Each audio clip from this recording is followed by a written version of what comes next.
오늘은 4-3-2 경기 변동의 원인과 국면에 대해서 보도록 하겠습니다. 경기라는 말을 아마 여러분들이 흔히 들어봤을 텐데요. 경기라는 말은 경기가 좋다, 경기가 나쁘다 라는 식의 표현으로 아마 들어봤을 겁니다. 우리는 경기가 좋다라고 이야기를 할 때 보통 국민 경제가 활발해지면서 소비도 많이 하고 투자도 많이 하고 고용도 많이 되는 상황을 이야기를 하고, 경기가 안 좋다라고 이야기를 하면 소비도 감소하고 투자도 감소하고 고용도 감소하는 상황을 보통으로 이야기를 합니다. 여기에서 대충 생각해 볼 수 있듯이 경기라는 것은 한 국가의 총체적인 전반적인 경제, 국민 경제의 활동 수준을 이야기를 합니다. 그런데 지금까지 쭉 이제 경제가 어떻게 했는지를 살펴보니까 이 경기가 항상 좋거나 항상 나쁜 것만이 아니라 일정 수준에서보다, 보통 평균적인 수준에서보다 더 좋을 때도 있고 더 안 좋을 때도 있는, 이렇게 생긴 과정이 이렇게 반복적으로 일어나더래요. 우리는 이 현상을 경기 변동이라고 이야기를 합니다. 그러면 왜 어떤 경우에 경기가 변동하냐라고 보니까 결과적으로 총 수요가 총 공급보다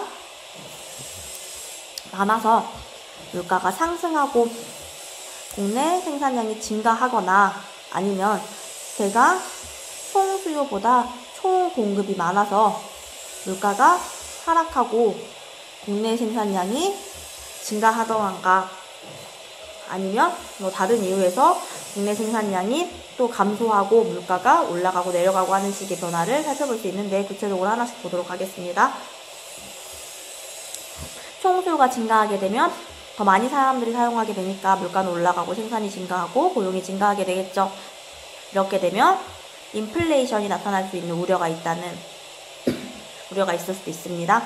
그럼 총 수요가 만약에 감소하게 되면 물가가 하락하고 생산이 감소하니까 고용이 감소하는데, 이런 경우에 실업률이 상승할 우려가 있기도 합니다. 총 공급이 증가하게 되면 물가가 하락하고 총 공급이 증가하니까 물가가 하락했음에도 불구하고 생산이 확대되고 고용이 증가할 수 있는데, 이런 경우에 우리는 경제 성장을 살펴볼 수 있죠. 안정되게 경제 성장, 물가가 내려가고 생산이 증가하고 있으니 가장 좋은 케이스라고 할 수 있겠죠. 총 공급이 감소하게 되면 물가는 상승하고 생산은 축소되어서 고용이 감소되니 스태그플레이션이 우려될 수도 있는 상황이 됩니다. 교과서에 나와 있는 그림인데 경기 변동의 모습을 보고 있어요. 경기는 이렇게 경험적으로 봤을 때 장기적으로는 시간이 흐름에 따라서 GDP가 올라가는 모습을 띠게 됩니다. 이걸 뭐라고 하냐면 경제가 성장한다라고 이야기를 해요. 그런데 단기적으로는 이런 경기 변동의 모습을 나타내게 됩니다. 이 경기 변동기의 가장 높은 곳에 있는 것을 정점이라고 이야기를 하고, 가장 낮은 곳에 있는 곳을 저점이라고 이야기를 하는데,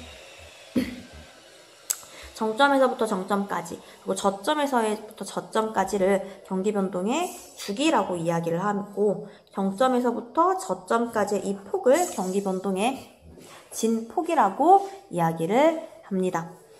그리고 이렇게 저점에서부터 평균까지 올라가고 있는 걸 회복하고 있으니까 회복기, 그 다음에 이런 경기가 좋아지고 있으니까 호경기, 그 다음에 후퇴기, 그리고 불경기, 이런 네 가지의 국면, 그리고 두 가지로 나누게 된다면 경기가 확장하고 있는 국면, 경기가 수축하고 있는 국면, 이렇게 해서 경기 변동이 반복되는 모습을 나타내게 됩니다. 경기 변동이 반복된다라는 것을 보고 여러분들이 그럼 되게 규칙적이구나 라고 생각할 수도 있는데요. 경기 변동은 불규칙적으로 나타납니다. 때로는 확장 국면보다 수축 국면이 더 짧을 수도 있고, 때로는 확장 국면이 더 길 수도 있고, 때로는 예상하지 못한 상황에서 수축 국면과 확장 국면이 나타나기도 하지만, 한 가지 확실한 건 역사적으로 봤을 때 이렇게 반복되는 모습을 띠더라라는 겁니다.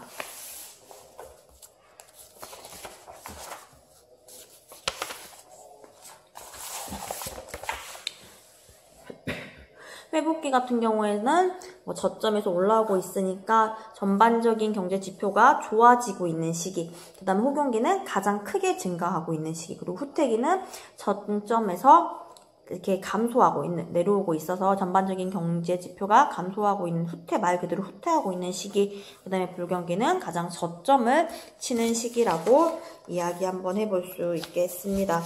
여기까지 하겠습니다.